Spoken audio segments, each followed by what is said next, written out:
स्वागत है the secrets के इस खौफनाक और रोमांचक सफर में, जहां आज हम बात करेंगे सत्ता की अंधेरी गलियों की, जहां रहस्यमयी और खतरनाक साजिशें रची गई। उन घटनाओं की बात करेंगे जिन्होंने पूरी दुनिया को हिला कर रख दिया। ये घटनाएं खून से लिखी गई और इनका हर पन्ना सत्ता के काले सच में डूबा हुआ है।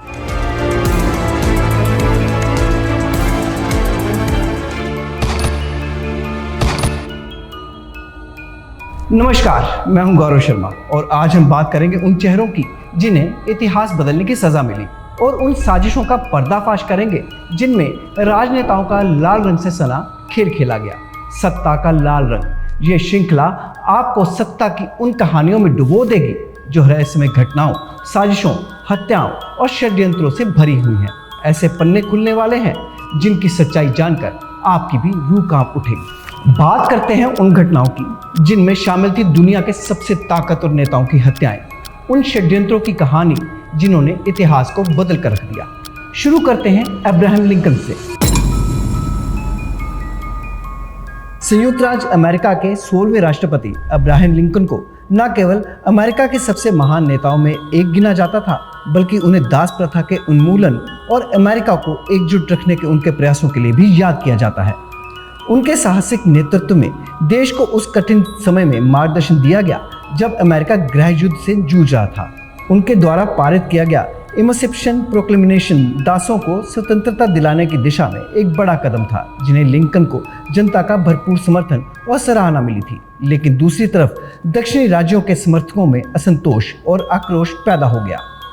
14 अप्रैल 1865 की रात को जब लिंकन वाशिंगटन डीसी के प्रसिद्ध फोर्ड थिएटर में नाटक आवर अमेरिकन कजन देखने गए, उस समय वो एक साजिश का शिकार हो गए। जॉन विकल्स बूथ, जो एक प्रसिद्ध अभिनेता और कट्टर दक्षिण समर्थक था, उसने उस रात लिंकन की हत्या का षड्यंत्र रचा।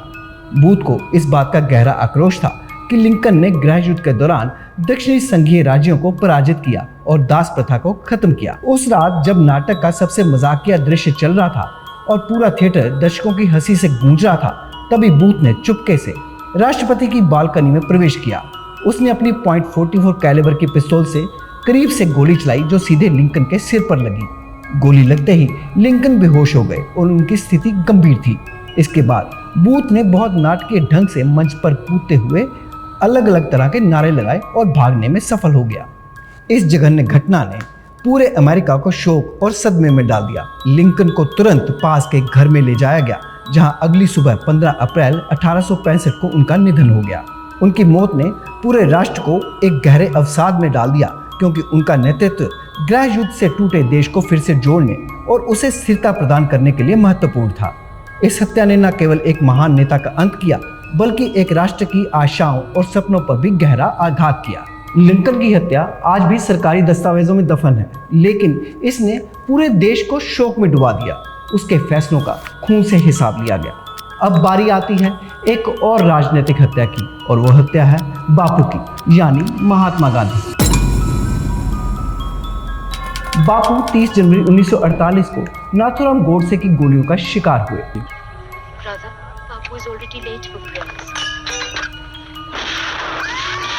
गांधी जी की इस चौंकाने वाली हत्या ने पूरे देश को गहरे शोक में और सदमे में डाल दिया था। महात्मा गांधी की हत्या ने भारत को गहरे सदमे में डाल दिया और देश भर में अराजकता की लहर दौड़ गई। 30 जनवरी 1948 को नाथूराम गोडसे ने गांधी जी को 3 गोलियां मारी, जिनसे अहिंसा की विचारधारा का सबसे बड़ा प्रचारक हमेशा के लिए खामोश हो गया। गांधी जी की हत्या न केवल भारत बल्कि पूरी दुनिया के लिए एक त्रासदी थी। उनके नेतृत्व में स्वतंत्रता की लड़ाई लड़ने वाले करोड़ों भारतीयों के दिलों में एक सवाल घर कर गया कि आखिर इस हिंसा के पीछे कौन था। क्या ये सिर्फ गोडसे का एकाकी निर्णय था, या इससे पीछे कोई गहरी साजिश? अब उस घटना की चर्चा करते हैं जो जुड़ी है उस करिश्माई नेता से जिसने कोल्ड वॉर के दौरान तनाव के बीच अमेरिका का मार्गदर्शन किया। हम बात कर रहे हैं राष्ट्रपति जॉन एफ कैनेडी की। 1963 में उनकी हत्या ने पूरी दुनिया को हिलाकर रख दिया था। इसके पीछे छिपे गहरे षड्यंत्रों की गूंज आज भी सुनाई देती है। ली हार्वे ओसवाल्ड को कैनेडी की हत्या का मुख्य संदिग्ध मानकर गिरफ्तार कर लिया गया, लेकिन 2 दिन बाद उसे एक गैंगस्टर जैक रूबी ने गोली मार दी। उसकी रहस्यमय मौत ने इस मामले को अनसुलझा बना दिया और पूरे देश को अंधेरे में छोड़ दिया। क्या ओसवाल्ड वास्तव में अकेला था या उसे चुप कराने के लिए किसी शक्तिशाली गुप्त संगठन ने उसे निशाना बनाया? कई थ्योरीज इस सवाल का जवाब खोजने में आज भी लगी हुई हैं। कुछ का मानना है कि CIA का हाथ था जो कैनेडी की उदार नीतियों से चिंतित थी। दूसरी ओर कुछ लोगों का दावा है कि माफिया के लोगों ने ओसवाल्ड को चुप कराने के लिए उसे खत्म किया क्योंकि कैनेडी ने उनकी गतिविधियों पर नकेल कसने का काम किया था। इस हत्या ने न केवल अमेरिका बल्कि पूरी दुनिया को एक भयानक साजिश के जाल में उलझा दिया। क्या ये सच में असाधारण हत्या थी या इसके पीछे सत्ता के खेल का कोई गहरा राज छिपा था? इस अनसुलझी गुत्थी ने आज तक कई जिज्ञासाओं को जन्म दिया और क्या हम कभी जान पाएंगे कि वास्तव में क्या हुआ? शायद नहीं। राजनीति की सबसे भयानक हत्या का खौफनाक मंजर 31 अक्टूबर 1984 को सामने आया जब इंदिरा गांधी के अपने ही अंगरक्षकों ने उन्हें बर्बरतापूर्वक गोलियों से भून डाला। यह साजिश न केवल एक नेता की हत्या थी बल्कि एक राष्ट्र के दिल में गहरा खंजर खुबो गई। इस हत्या के पीछे की वजह थी ऑपरेशन ब्लू स्टार, जो सिखों के पवित्र स्वर्ण मंदिर में छिपे उग्रवादियों को हटाने के लिए एक कठोर सैन्य अभियान था। इस ऑपरेशन ने न केवल सिख समुदाय को गहरे आघात में पहुंचाया बल्कि उनके मन में असुरक्षा और गुस्से की आग भड़का दी। इंदिरा गांधी की हत्या एक योजनाबद्ध साजिश का हिस्सा थी जिसमें कुछ सिख चरमपंथियों ने प्रतिशोध लेने का फैसला किया।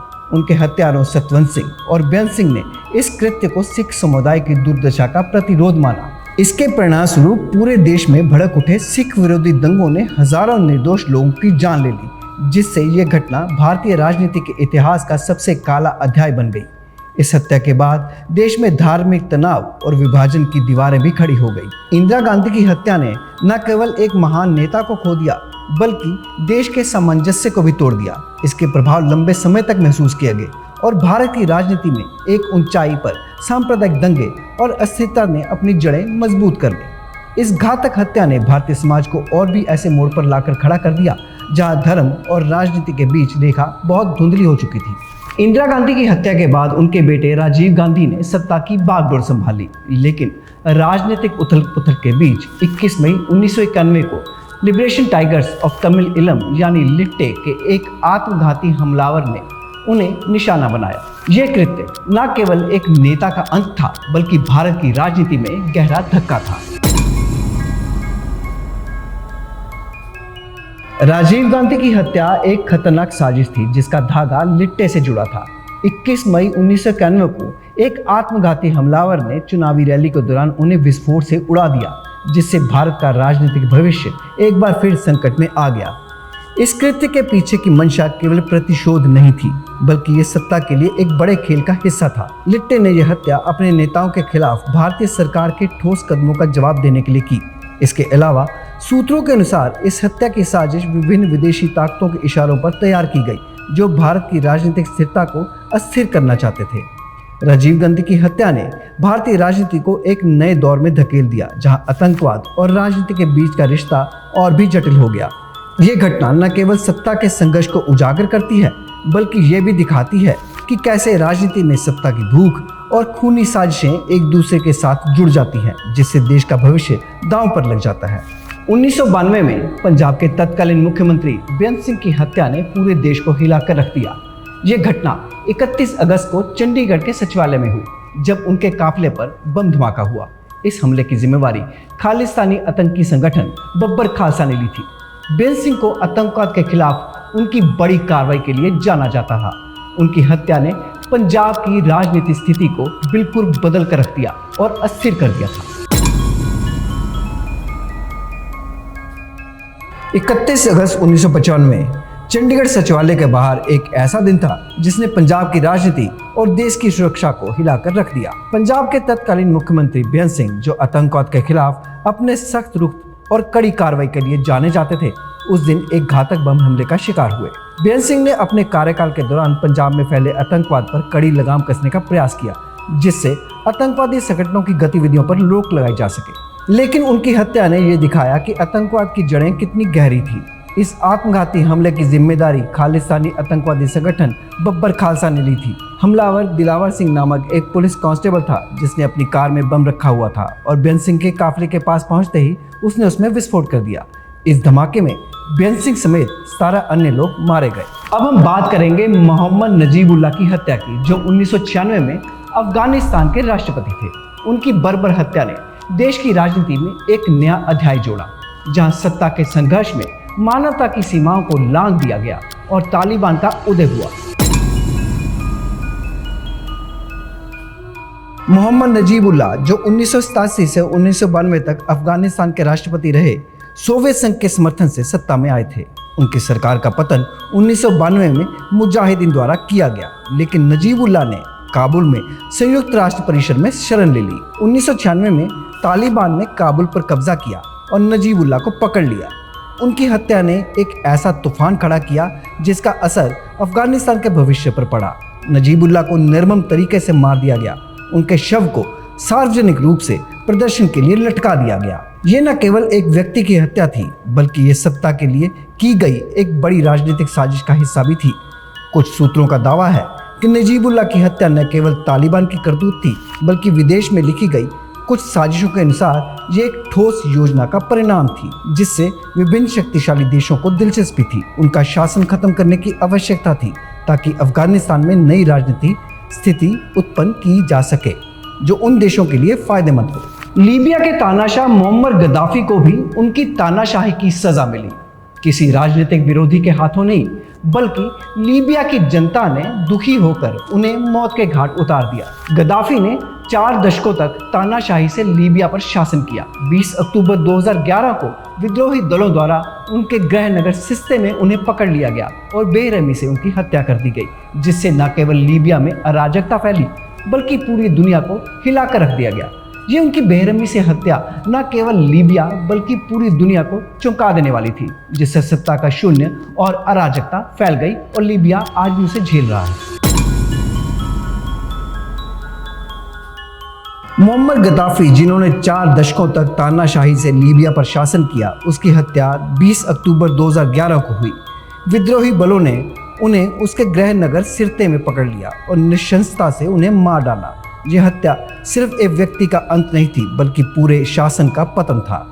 गद्दाफी की राजनीतिक जिंदगी हमेशा विवादों में रही। उन्होंने देश को अपने तरीके से चलाने की कोशिश की, लेकिन उनकी तानाशाही ने कई विरोधियों को जन्म दिया। विद्रोह की लहर के पीछे केवल घरेलू असंतोष नहीं था, बल्कि विदेशी ताकतों का भी हाथ था। कई सूत्रों का कहना है कि पश्चिमी देशों ने गद्दाफी के खिलाफ विद्रोह को बढ़ावा देने में मदद की, ताकि वे अपने राजनीतिक हितों का साथ दे सके। गद्दाफी की हत्या के बाद लीबिया में जो अराजकता फैली वो आज भी जारी है। अब हम बात करते हैं बेनजीर भुट्टो की, पाकिस्तान की पहली महिला प्रधानमंत्री, जिनकी हत्या 27 दिसंबर 2007 को एक राजनीतिक रैली में हुई। इस क्रूर हमले में न केवल पाकिस्तान को हिलाकर रख दिया, बल्कि एक नई राजनीतिक अराजकता को भी जन्म दिया। बेनजीर भुट्टो की हत्या 27 दिसंबर 2007 को रावलपिंडी में एक राजनीतिक रैली के दौरान हुई, जब एक आत्मघाती हमलावर ने उन पर हमला किया। उनकी हत्या ने पाकिस्तान को सदमे में डाल दिया और देश में राजनीतिक स्थिरता को एक गंभीर झटका दिया। भुट्टो, जो एक शक्तिशाली और विवादास्पद नेता थीं, उन्होंने कई दुश्मन बना लिए थे। उनकी वापसी से पहले उन्होंने अल-कायदा और तालिबान के खिलाफ कड़ा रुख अपनाया था। उनके खिलाफ राजनीतिक साजिशों की बातें तेज थी, जिसमें यह भी आरोप था कि उनके राजनीतिक प्रतिद्वंदियों का हाथ भी उनकी हत्या के पीछे था। कुछ थ्योरीज का मानना है कि उनकी हत्या को उनके समर्थकों के बीच दहशत फैलाने और सत्ता में अस्थिरता लाने के लिए अंजाम दिया गया। उनकी हत्या के बाद पाकिस्तान में बड़े पैमाने पर दंगे भड़क उठे, जिससे हजारों लोगों की जानें गई और राजनीतिक अस्थिरता और बढ़ गई। इस घटना ने यह साबित कर दिया कि पाकिस्तान में राजनीतिक केवल चुनावी लड़ाई नहीं, बल्कि गहरे और खतरनाक खेलों का हिस्सा भी है, जो कभी भी किसी भी को भी अपना निशाना बना सकती है। बेनजीर भुट्टो की हत्या ने न केवल उन्हें बल्कि देश के भविष्य को भी एक काले अध्याय में बदल दिया। ये घटनाएं केवल हत्याएं नहीं थी, इनके पीछे की राजनीतिक साजिशों ने पूरी दुनिया को हिला कर रख दिया और इन रहस्यों का रंग है लाल। हमें इसके बारे में ज़रूर विचार करना होगा। मैं हूं गौरव शर्मा और ये था द सीक्रेट्स का एक और रोमांचक एपिसोड। अगर आपको हमारा ये प्रोग्राम पसंद आया तो कृपया लाइक और सब्सक्राइब करना ना भूलें। अपने विचार और सुझाव कमेंट में ज़रूर साझा करें, क्योंकि इस सफ़र में आगे और भी बहुत रोमांचक और खौफनाक कहानियाँ आपके इंतज़ार में हैं। तो बने रहिए हमारे साथ, क्योंकि ये सत्ता के काले सच को उजागर करते रहेंगे।